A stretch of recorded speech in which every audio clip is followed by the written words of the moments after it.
Hello， 大家好，我係 Leo 啊。今期咧，我哋嚟到咗馬鞍島上面嘅招商真灣府呢個項目。點解嚟呢個項目呢？因為我哋依家所在嘅位置，距離中山7月份準備完工嘅地鐵站咧，僅有900米嘅一個位置。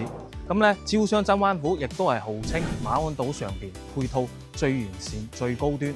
咁佢究竟依家嘅情況、入住嘅情況同埋我哋嘅園林環境配套等等落實到點樣呢？今期一期節目帶大家睇個清楚。啱先我哋提到咧，香山站咧，其實佢喺今年嘅9月份咧，其實就已經完工㗎啦，可以到明年嘅3月份咧，係預計可以通車到潭山嗰個區域先。第二個咧，招商真灣府呢一度嘅教育資源配套，我哋嘅西灣外國語學校已經開咗學，就喺我哋嘅對面嘅位置。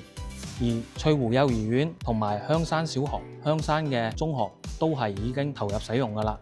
咁嚟到我哋嘅公園嘅配套有咩呢？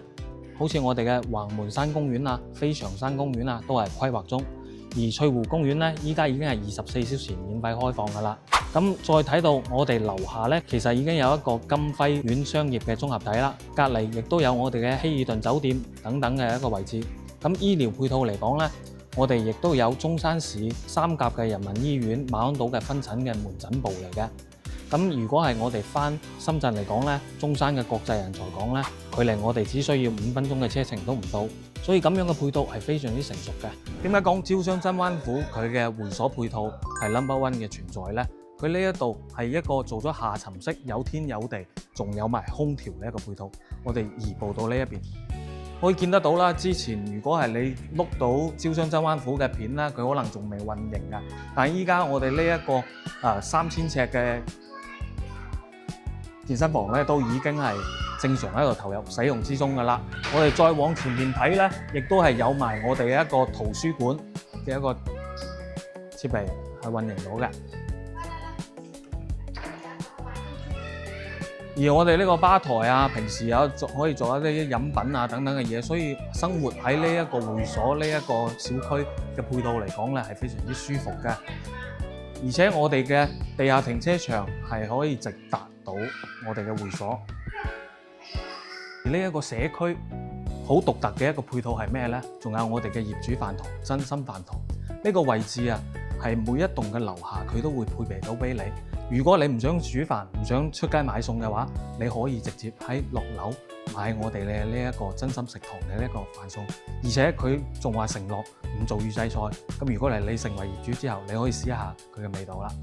呢個位置佢唔係我哋嘅樣板間，你估一下係邊度？呢個弧形嘅設計，居然係我哋嘅1樓 lobby 大堂嘅等候區，有埋空調㗎。所以呢個小區嘅配套咧，佢係冇裝到牙齒上邊㗎啦，連我哋嘅大堂都做到咁氣派，你約你嘅朋友上嚟都更有 face 啦。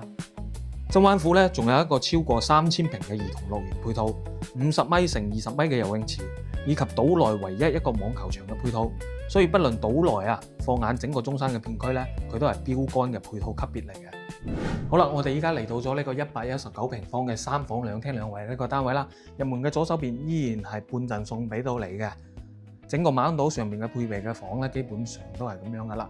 咁但係呢一個戶型佢特別做嘅創意喺邊度呢？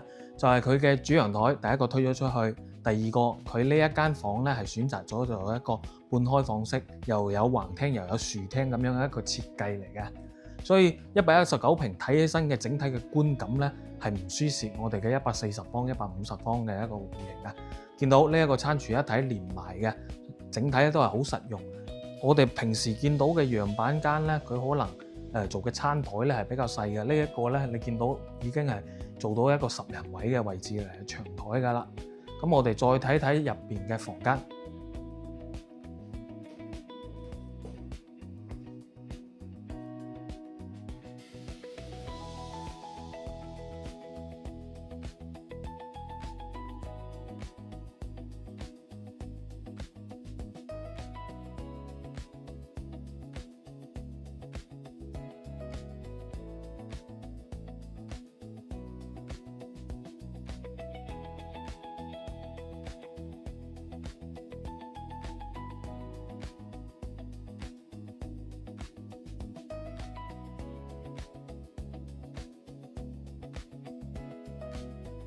咁其實行咗馬鞍島咁多嘅樓盤咧，到依家我都依然係認為呢個樓盤係島內配套最成熟嘅一個樓盤。佢無論係業主飯堂啊，淨係下沉式嘅3000平方嘅一個會所啊，抑或是我哋一個網球場、羽毛球場、游泳池，全部都係成熟去運營嘅。而整個小區嘅人民環境，我哋嘅居住嘅氛圍咧，亦都係非常濃厚嘅。啱先都見到好多已經入住咗㗎啦。